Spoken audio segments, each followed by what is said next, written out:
Banyak sekali permasalahan yang datang ketika kita mau membentuk burung itu supaya mau bongkar isian atau supaya dapat isian. Bagaimana cara pemasterannya? Waktunya kapan untuk memasteri? Master yang efektif itu adalah menggunakan burung hidup atau digital. Terlepas itu adalah burung kicau digantangan dari mulai murai atau cak hijau atau beranjangan dan sebagainya. Oke, Bolo, kita akan bahas kali ini di videonya Babe Hen. Jangan skip, tonton, pantengin terus sampai selesai. Mudah-mudahan ini bisa bermanfaat. Assalamualaikum warahmatullahi wabarakatuh. Kembali bertemu dengan channel Babe Hen, channel yang membahas tentang ternak burung kicau dan membuat burung menjadi juara. Sesuai dengan komen-komenan dari teman-teman atau bolo-bolo kicau mania yang ada di komen YouTube-nya Babe Hen dan komen TikTok-nya Babe Hen, bagaimana sih cara memasteri burung jagoan kita? Terus kemudian waktunya kapan sih yang paling efektif? Pada dasarnya, burung kicau itu hampir semua burung kicau yang main di gantangan itu wajib ada isian burung master.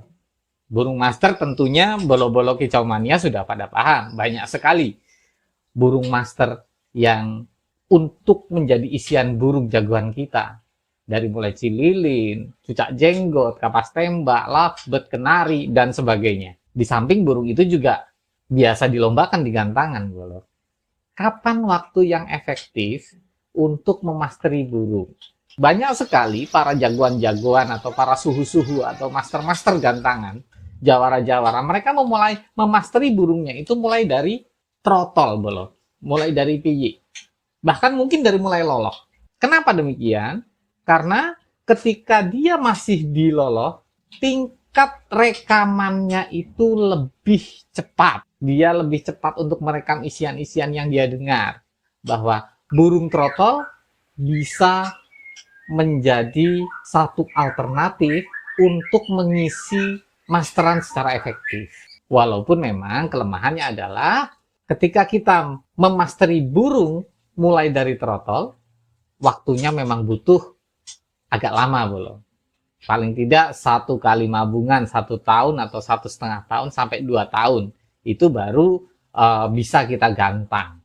Cuman ini memang sangat efektif. Nah, persiapan apa pada saat trotol itu?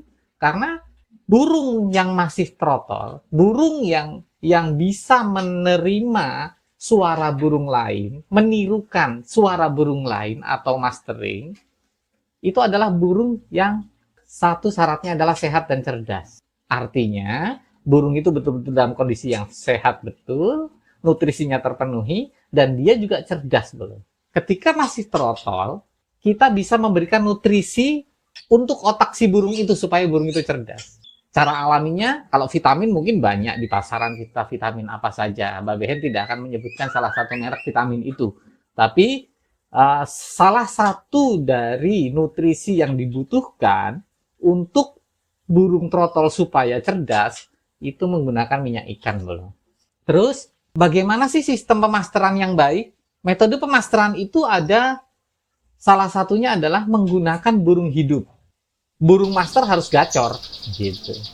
Karena kalau misalnya burung master itu tidak gacor, ya dia tidak akan bisa memberikan suara-suaranya dan tidak bisa diserap akhirnya karena burungnya nggak gacor.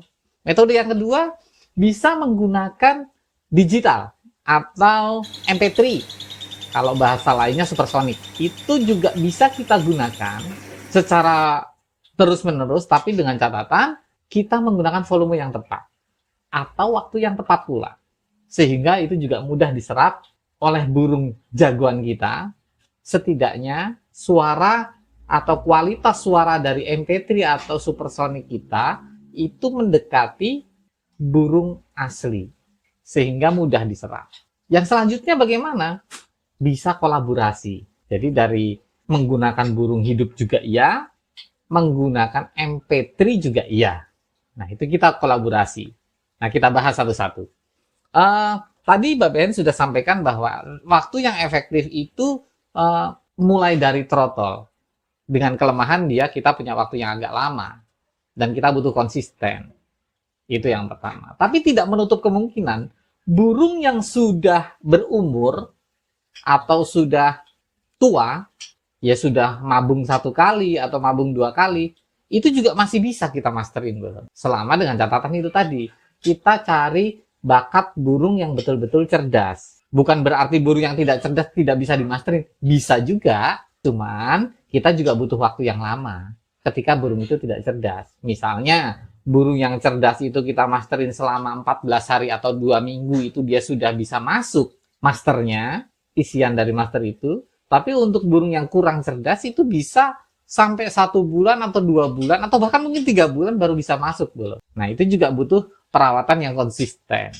Nah, bagaimana caranya? Waktu pemasteran itu sebetulnya tidak ada pakem yang jelas. Masing-masing dari jawara-jawara gantangan yang pernah Babehen datangi, masing-masing dari mereka itu mempunyai metode-metode yang berbeda. Ada yang menggunakan pemasteran, kalau misalnya kita bahas satu dulu, dengan burung yang hidup misalnya. Kalau dengan burung yang hidup, itu otomatis kita tempel belum. Jadi burung gacoan kita, burung jagoan kita, itu kita sendirikan. Jangan sampai ada burung lain yang satu jenis. Misalnya beranjangan. Ya beranjangannya hanya satu saja. Nanti kita siapkan burung hidup masternya. Misalnya kita mau isi dengan cungkok, kita isi dengan cililin, atau kita isi dengan kenari. Nah, itu hanya burung master saja yang lain jenisnya. Supaya apa? Supaya suara asli dari beranjangan atau suara asli dari gacoan kita itu tidak tertirukan.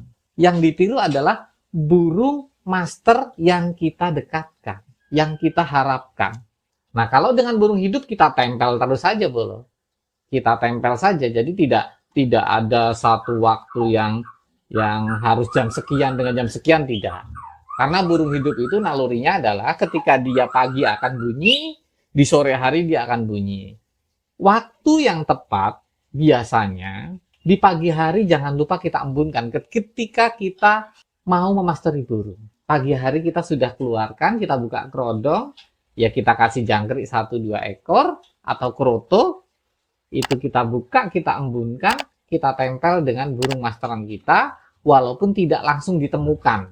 Nah, sebaiknya kita berikan masternya 1 per 1, bro. Misalnya saat ini kita mau ngisi dia dengan burung kenari misalnya. Usahakan hanya dengan kenari terus, dengan kenari yang gacor otomatis ya. Nah, dengan kenari saja, supaya masuknya bisa maksimal. Karena kadang ketika kita berikan burung ada kenari, ada sogo ontong, ada cililin, ada jalak misalnya, biasanya burung itu nantinya akhirnya malah bingung dan kemudian tidak masuk semuanya. Yang keluar nanti malah suara asli si burung tersebut. Nah, sebaiknya 1 per 1. Nah, kalau misalnya kenari ini sudah masuk, kemudian baru kita ganti dengan jalak. Jalak dan kenari sudah masuk, kita tempel, kita tambah maksudnya gitu loh. Kita tempel 1 kenari dulu. Kenari masuk nih, kita tambah dengan jalak. Jadi jalak dan kenari. Jalaknya juga sudah masuk nih, baru kita tambah dengan cungkok. Nah, seperti itu terus, bro. Supaya lebih maksimal.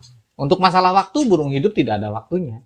Jadi terusin aja. Cuman biasanya burung jagoan itu atau burung gacoan yang biasa main di lapangan, pagi kita embunkan, kemudian kita mandikan, setelah mandi kita jemur, setelah jemur kita angin-anginkan, setelah diangin-anginkan sebentar, kita kerodong, kita taruh di tempat yang nyaman. Kita taruh di tempat yang sepi, yang kira-kira dia hanya bisa mendengar burung masterannya saja. Nah, kita tempel dengan masterannya. Begitu seterusnya. Di pagi hari, misalnya sampai jam 10 atau jam 11, jam 11 sampai jam 2 atau jam 3, itu dia dalam posisi terkerodong, ditempel oleh masteran. Sore kita keluarkan lagi, taruh di tempat yang nyaman juga, dan kita tempel dengan burung masteran. Dan otomatis, burung masterannya tidak kita kerodong. Dengan harapan apa? Dengan harapan malam atau sore hari itu burung master kita tetap bunyi supaya bisa direkam oleh calon jagoan kita.